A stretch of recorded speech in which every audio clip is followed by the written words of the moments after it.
Welcome back to today's video. Today is Thursday, October 9th, 2025, and today we are going to be talking about the state of Alaska and a mayoral election that took place in Fairbanks, Alaska, the second largest city in the state, in which Democrats flipped a mayoral election this past Tuesday as a seat that was held by the GOP for nearly 10 years.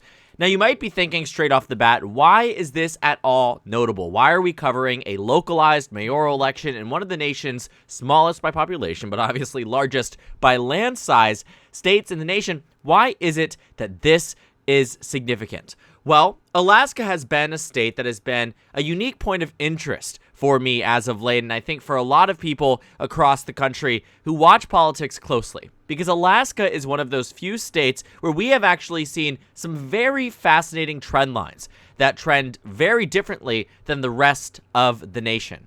In the 2024 presidential election, Donald Trump won the state of Alaska by a margin here of roughly 14 percentage points, nearly identical to that of his 2016 election result. But in between these elections in 2020, Donald Trump went on to win Alaska by just around 10 points. Now, Alaska should be a very solid Republican state historically. It had voted for John McCain by 26 percentage points, and in the span of Donald Trump and John McCain, the margin had significantly narrowed. But I point out the presidential result not to tell you about its presidential trend lines, but rather to point out and juxtapose it with the result on the House of Representatives level, when Congresswoman Mary Peltola narrowly lost re-election to Nick Begich in the final round of ranked choice voting by roughly 2 points.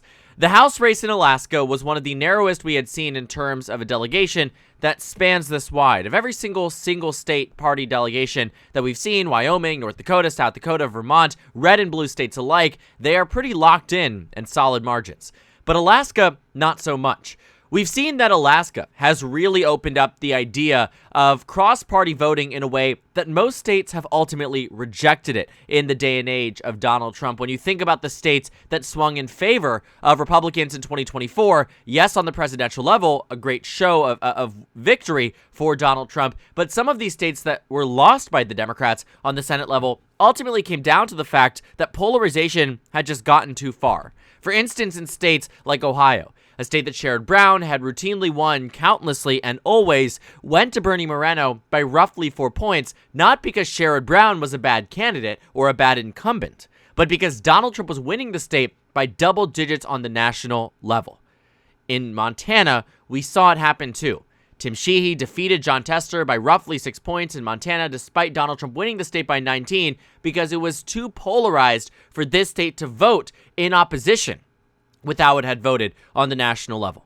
And even in the 2026 midterms, Montana and Ohio returned to be states that are expected to be quite competitive. Not Montana, but Ohio slightly more competitive. But the ultimate expectation is that these states remain red in 2026. But Alaska, I'm not entirely sure. And I think it is moments like these that really remind us that in a state like Alaska, that might have voted Republican on the presidential level for a very long and consistent period of time, has shown us very recently that they are willing to elect Democrats or come very close to doing so. The first example that might come to mind for everybody looking at Alaska is Congresswoman Mary Peltola, who was elected by a 10-point margin in 2022 against former governor and nominee for vice president on the Republican ticket, Sarah Palin, in this state in 2022. Mary Peltola nearly won Alaska by double digits. And this midterm wasn't even great for Republicans, Democrats rather, on the national stage. Republicans won back control of the House and arguably, swung enough that enough of these seats that were won by on the margins in 2020, for instance, by the Democrats, ultimately ended up going back to the GOP by the next cycle. But looking at Alaska, a dramatic shift from where it was for Don Young by 9 points in 2020 to Mary Peltola by 10 just 2 years later. But I say that the first example that comes to mind is Alaska in 2022, but I actually think 2018 is a great example of what an election that nobody was paying attention to actually looked like in the state. What we saw here in Alaska was that in this race in 2018, A lot of the other states and districts that Democrats and Republicans were focusing on, in some cases, ended up being significantly more partisan than a statewide election in Alaska. Elise Galvin, who was an independent aligned with the Democrats, came within about 6.5 points of winning Alaska in 2018 as a sleeper election that nobody paid attention to. But in the 2020 cycle, we talked a bit about Alaska and how it was expected to narrow up on the presidential level and that it might foretell competitive nature and competitive, to some degree, a competitive battleground in the future should these trend lines continue.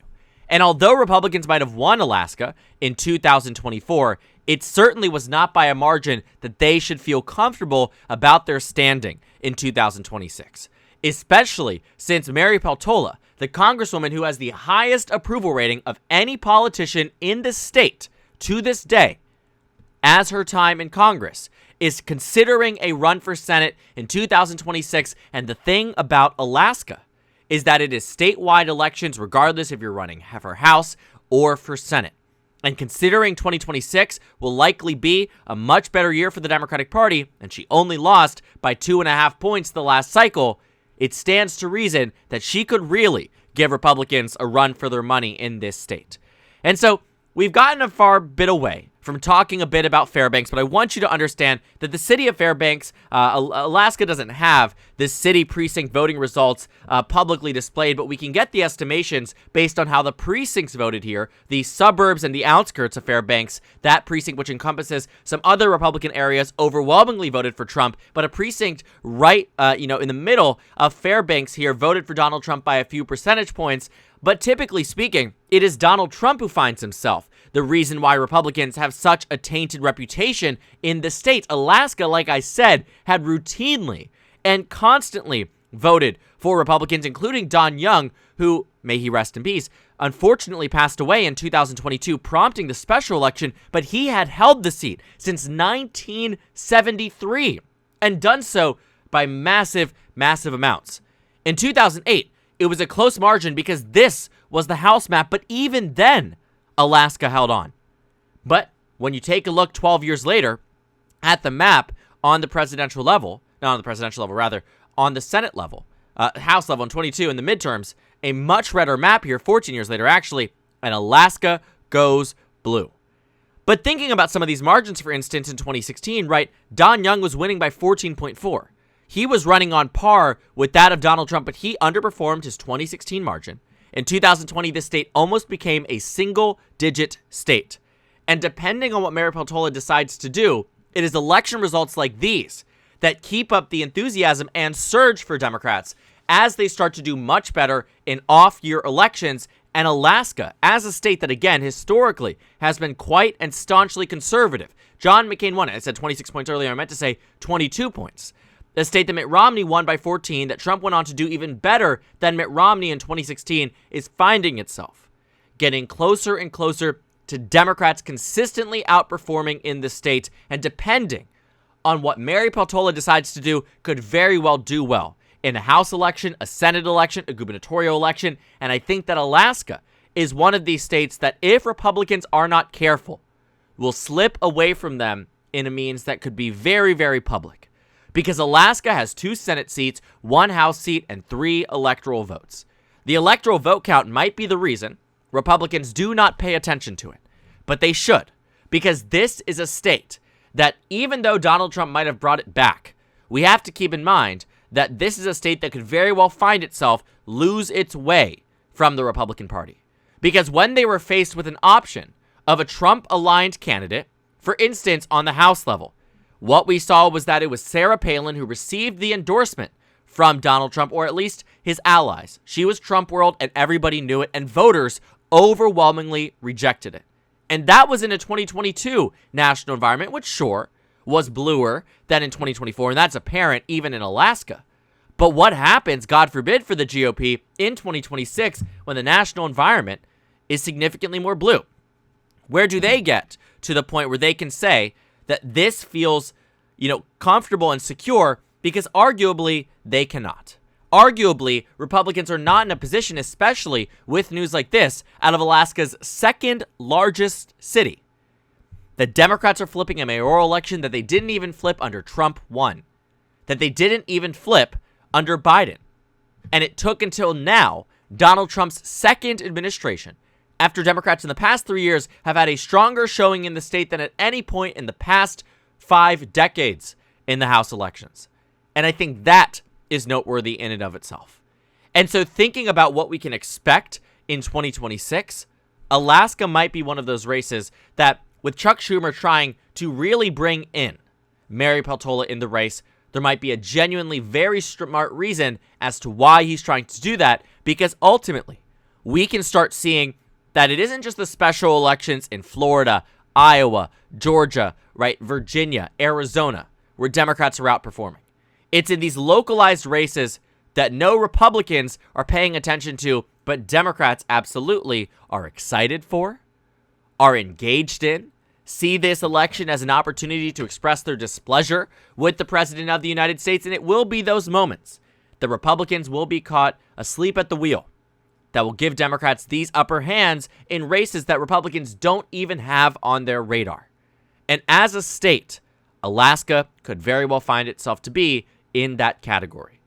No doubt in my mind that over the next 10 years, Alaska will become more competitive and a state that both parties will at least marginally invest in. And if the trend line continues, because things really can change in 10 years. Look at that coalition of 2008 versus 2016. A lot of overlap, voting for very different parties and very different candidates. But should it continue? Because sometimes these things do. California was on a consistent trend line in a leftward direction, and now it's one of the bluest states in the nation and has a reputation as such. Alaska could be in that camp where if Democrats invest in it and Republicans don't, and as they start improving in these elections, it could very well put Democrats in a uniquely strong position in the state of Alaska in a way that nobody would have expected should Democrats capture a victory, as they shockingly did in 2022, despite no one at the time expecting not only Peltola to win, but to win by 10 points across the state. Fascinating results out of Alaska before, and I'm sure we will see more. So while maybe this mayoral election is not indicative of everything and all things on the national stage, it does matter in a localized way to a state that has been surprisingly pesky for Republicans on the House level and might continue to be so on the congressional level should Democrats field the right candidates. Because at least on a local level, they are. And voters are responding to it. We'll see. This could be a fluke. This could be a one-off, but it seems to be consistent in the line of consistent Democratic overperformance, not only on the national stage, but also localized to the state of Alaska. That seems to be on nobody's radar, but might very well be within the next 10 years. So thank you guys so much for watching this video. Make sure to comment down suggestions below. Subscribe on the left if you haven't already, and check out the Instagram and Twitter. At the bottom left of the screen, there's also a Discord server for you to go ahead and join. On the screen, there's a video for you to watch, and then a playlist for my 2025 election analysis videos. Again, thank you guys so much for watching, and I will see you all later today.